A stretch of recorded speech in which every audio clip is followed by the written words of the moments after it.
ఆ doctor heart specialist. గుండె సమస్యలు కలిగినటువంటి గుండెలను ఆపరేషన్ చేసి బతికించేటటువంటి డాక్టర్. ఆ రోజు 2-3 ఆపరేషన్స్ చేశాడు. బాగా టైర్డ్ అయిపోయాడు. ఇంటికి వచ్చాడు. పెద్ద వయసు కాదండి, 35-40 సంవత్సరాలే. పేరుగాంచినటువంటి హార్ట్ స్పెషలిస్ట్. భార్యతో చెప్పాడు, బాగా టైర్డ్ అయిపోయాను, ఆపరేషన్స్ ఈరోజు ఎక్కువ చేశాను, పడుకుంటాను, డిస్టర్బ్ చేయొద్దని అంటే అలాగేనండి అని చెప్పానంటే అతను వెళ్ళి పడుకున్నాడు.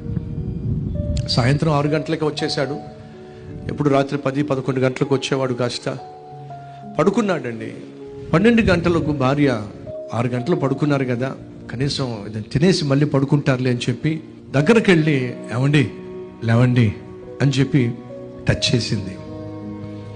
అలా టచ్ చేయడం ఆలస్యం అండి. ఆ ఇల్లాలు వణికిపోయిందండి. కారణం తెలుసా? ఒళ్ళంతా కూడా ఐసు గడ్డలాగా చల్లగా ఉందండి.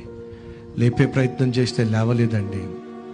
పక్క వాళ్ళ సహాయంతో హాస్పిటల్ తీసుకెళ్తే వాళ్ళు చెప్పారు, చచ్చిపోయిన వ్యక్తిని హాస్పిటల్కి తీసుకొచ్చారు. చచ్చిపోయిన వ్యక్తి ఏమిటండి?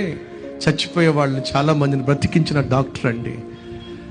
అనేక మందిని బ్రతికించే డాక్టరే కానీ తనకు వెళ్ళిపోయే కాలం వచ్చినప్పుడు ఈ లోకంలో ఏ ఒక్కడు బ్రతికించే ఛాన్స్ లేనే లేదో. ఏ టైం అయితే నీకు ఫిక్స్ చేయబడిందో ఆ టైంలో నువ్వు వెళ్ళిపోవాల్సి ఉంటుంది. మరి దేవుని పిల్లలే పరలోకంలో ఉంటారు అనేది వాస్తవం అయితే మన పరలోకానికి వెళ్ళే ఛాన్స్ ఉందా? చాలా సులభంగా వెళ్ళొచ్చు. ఎలా? యేసుక్రీస్తును ఎవరు అంగీకరిస్తారో వారందరినీ కూడా దేవుడు తన బిడ్డలుగా అంగీకరిస్తాడు.